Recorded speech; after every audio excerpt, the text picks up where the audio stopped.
Hi అందరికీ, ఇది day 4 బద్రీనాథ్లో అయితే ఉన్నాము. ఇప్పుడు మనం గోవింద్ ఘాట్కి అయితే వెళ్ళాలి. చలి చాలా విపరీతంగా అయితే ఉంది. ఈరోజు డే 4. ఈరోజు మనం ఎక్కడికి వెళ్తున్నామంటే బద్రీనాథ్ నుంచి గాంగ్ ఏరియాకి. ఇప్పుడు ఉదయం టైం వచ్చేసి 7 గంటలు అయితే అవుతుంది. సో మనం నిన్న సాయంత్రమే బద్రీనాథ్ దర్శనం అనేది చేసుకున్నాము. సో ఇప్పుడు హోటల్ నుంచి మనం గాంగ్ ఏరియాకి అయితే బయలుదేరుతున్నాము. సో మనకి గాంగ్ ఏరియాకి వెళ్ళడానికి బద్రీనాథ్ నుంచి 20 కిలోమీటర్లు అయితే ఉంటుంది. మామూలుగా అయితే మనం 5 గంటలకే లేవాలి. సో ఇప్పుడు టైం అయితే కొంచెం లేట్ అయింది. సో ఫాస్ట్గా నేను రెడీ అయ్యి బ్యాగ్ తీసుకొని బస్ స్టాండ్కి అయితే వెళ్ళిపోయాను. బస్ స్టాండ్కి పక్కనే రోడ్డు పక్కన ఇక్కడ జీబులు అయితే ఉంది, చూస్తున్నారు కదా. సో ఇక్కడ జీబు అయితే ఉంది. ఈ జీబులో ఎక్కి మనం గోవింద్ ఘాట్కి అయితే వెళ్ళాలి.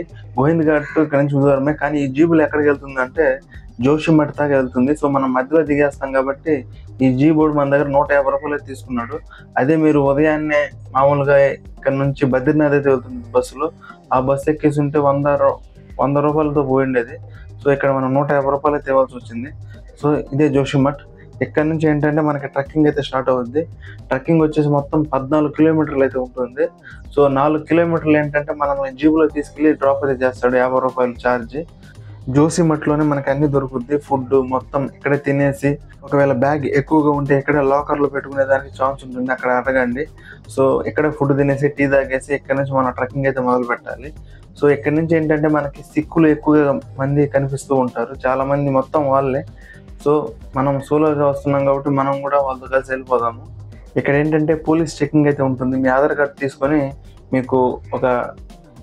కార్డు తీసుకొని అక్కడ రిజిస్ట్రేషన్ అయితే చేసుకుంటారు. ఎక్కడంటే కరెక్ట్గా జీబ్ ఎక్కేసి మనం వెళ్ళిపోయిన తర్వాత జీబ్ దిగిన వెంటనే అక్కడ రిజిస్ట్రేషన్ ఆఫీస్ అయితే ఉంటుంది ఉత్తరాఖండ్కి సంబంధించి. సో ఇక్కడైతే మనం రిజిస్ట్రేషన్ అయితే చేసుకోవాలి.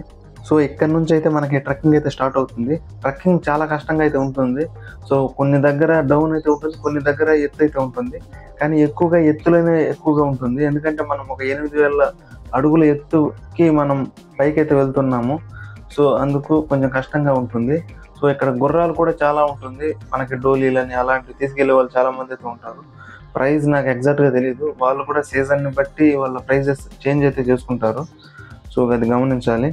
ఈ ట్రెక్కింగ్ అనేది చాలా బాగుంటుంది. రోడ్లు కానీ మనం వెళ్ళే స్టెప్స్ కానీ అన్నీ బాగానే ఉంటుంది, పర్లేదు. సో మనకి జలపాతం అయితే వస్తుంది ఒక మధ్యలో. సో అది సగం అయితే ఉంటుంది. అక్కడ నుంచి కొంచెం కష్టంగా ఉంటుంది, ఇంకా కొంచెం ఎక్కువ కష్టంగా అయితే ఉంటుంది.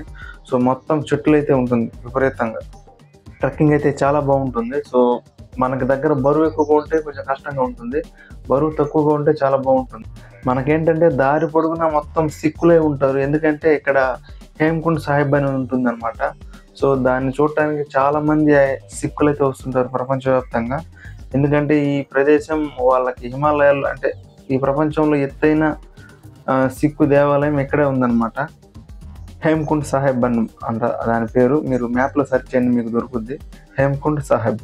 అలా నడుచుకుంటూ నా ట్రెక్కింగ్ అయితే స్టార్ట్ చేశాను. సో కష్టాలు నష్టాలు అలాగే వెళ్తూనే ఉంది. ఫుడ్ అయితే దారి మధ్యలో మనకి ఫుడ్ అయితే కనిపిస్తూ ఉంటుంది, ఫుడ్ స్టాల్స్, కొన్ని షాపులు. అంటే ఎక్కువగా కాదు, జస్ట్ ఒక జలపాతం అనేది ఒకటి ఉంటుంది అక్కడ, అంటే పెద్ద నది. సో అక్కడైతే మనకి ఫుడ్ స్టాల్స్ అయితే ఉంటుంది. మళ్ళీ అక్కడ నుంచి ఎక్కడ ఉండదు. ఒక వాటర్ బాటిల్ అనేది క్యారీ చేయండి. అలాగే ప్రోటీన్కి సంబంధించి కొన్ని విత్తనాలు అవి ఉంటాయి కదా, డ్రై ఫ్రూట్స్, అవి ఖచ్చితంగా క్యారీ చేయండి, మీకు ఎంతో హెల్ప్ అయితే చేస్తుంది. సో అలా నడుచుకుంటూ నేను గాంగ్ ఏరియాకి అయితే వెళ్ళిపోయాను. సో నేను ఉదయం 7-8 గంటలకి ట్రెక్కింగ్ అయితే స్టార్ట్ చేశాను నాకు తెలిసి. సో సాయంత్రం 4 అయితే అయింది నేను గాంగ్ ఏరియా చేరుకునే లోపు, అంటే అంత టైం అయితే పట్టింది. సో నేను అన్లిమిటెడ్గా నడుస్తూనే ఉన్నాను, చాలా ఎక్కువసేపు. కూర్చుంది చాలా తక్కువ, నడిచిందే చాలా ఎక్కువ. సో దాన్ని బట్టి మీరు అర్థం చేసుకోండి ఎంత టైం అయితే పడుతుందో. 9-10 గంటలు అయితే నాకు మొత్తం ఈ జర్నీ టైం అయితే పట్టింది ట్రెక్కింగే. సో కొంచెం కష్టంగా ఉంటుంది, చూసుకోవాలి. మీ షూస్ అవన్నీ కరెక్ట్గా ఉండాలి, అలాగే మీ హెల్త్ కూడా. సో గాంగ్ ఏరియాకి అయితే వచ్చేసాము. ఇప్పుడు వచ్చేసి హోటల్ అనేది ఇక్కడ మనకి 2 ఆప్షన్లు అయితే ఉంటుందండి. ఫస్ట్ వచ్చేసి ఈ సిక్కులకు సంబంధించిన హేమకుండ్ ఒక మఠం అయితే ఉంది, అది పేరు లంగర్ అంటారు. అక్కడ మనం స్టే అయితే చేయొచ్చు. సో కపుల్ వచ్చినా, డబుల్ వచ్చినా, సింగిల్ వచ్చినా కూడా సరే, అక్కడ మనకి బెడ్ అలాగే రూమ్స్ అయితే ఇస్తారు. మనం ఎంత ముందు వస్తే అంత ఛాన్స్ అయితే ఉంటుంది మనకి రూమ్స్ దొరికేదానికి. సో త్వరగా వచ్చిన వాళ్ళకి త్వరగానే రూమ్స్ ఇస్తారు. సో నేనేం చేశానంటే నాకు ఈ సిక్కులకు వీటి గురించి అయితే నాకు తెలియదు. సో అందుకని నేనేం చేశానంటే జీవీఎం అని ఒక గవర్నమెంట్ కాటేజ్ అయితే ఉందని స్క్రీన్ మీద చూపిస్తాను చూడండి. సో ఇక్కడైతే మీరు రూమ్ అయితే బుక్ చేసుకోండి. ఈ రూమ్స్ ఎలా బుక్ చేయాలో కూడా నేను ఒక వీడియో ఆల్రెడీ చేస్తున్నాను, ఒకసారి చూడండి. ఈ ఉత్తరాఖండ్కి సంబంధించి హోటల్స్ ఎలా బుక్ చేయాలో కూడా నేను ఒక వీడియో అయితే చేస్తున్నాను, దాన్ని ఒకసారి క్లియర్గా చూడండి, మీకు అర్థమైపోద్ది. సో దాంట్లో అయితే నేను ఒక రూమ్ అయితే తీసుకున్నాను. డోర్ మ్యాట్రీ, రూమ్ కాదు డోర్ మ్యాట్రీ. సో దాని ప్రైస్ వచ్చేసి 400 అయితే పడింది. మనం బుక్ చేసుకోవాల్సిన అవసరమే లేదు, ఎందుకంటే ఇక్కడికి వస్తే కూడా మనకి మామూలుగానే ఇస్తున్నారు, దొరుకుతుంది మనకి. సో ఇక్కడ చాలా హోటల్స్ అయితే ఉంది, దానికి ప్రాబ్లం లేదు. ఒక ఈచ్ పర్సన్కి 500 అయితే ఛార్జ్ చేస్తారు. ఫుడ్ అనేది కొంచెం కాస్ట్లీగా ఉంటుంది. ఆలు పరోటా కొంచెం 120, 150 ఇలా అయితే ఉంటుంది ఫుడ్ వచ్చేసి. ఈ రేట్లు వచ్చేసి మారుతూనే ఉంటుంది సీజన్ వైడ్గా, ఎందుకంటే ఈ వర్షాకాలంలో కొంత తక్కువ వస్తారు, అలాగే కొంచెం చలికాలం వచ్చిందంటే చాలా మంది అయితే వస్తారు ఇంకా అలా. సో మీరు సీజన్ని గుర్తుపెట్టుకోవాలి, ఇది వర్షాకాలం కాబట్టి కొంచెం తక్కువ జనాలు వస్తున్నారు, అలాగే హోటల్స్ కూడా మనకి తక్కువ ధరలోనే దొరుకుతూ ఉంది. సో కొంచెం సీజన్ మారితే కొంచెం ఎక్కువ అవ్వచ్చేమో రేట్స్ వచ్చేసి, చూసుకోవాలి.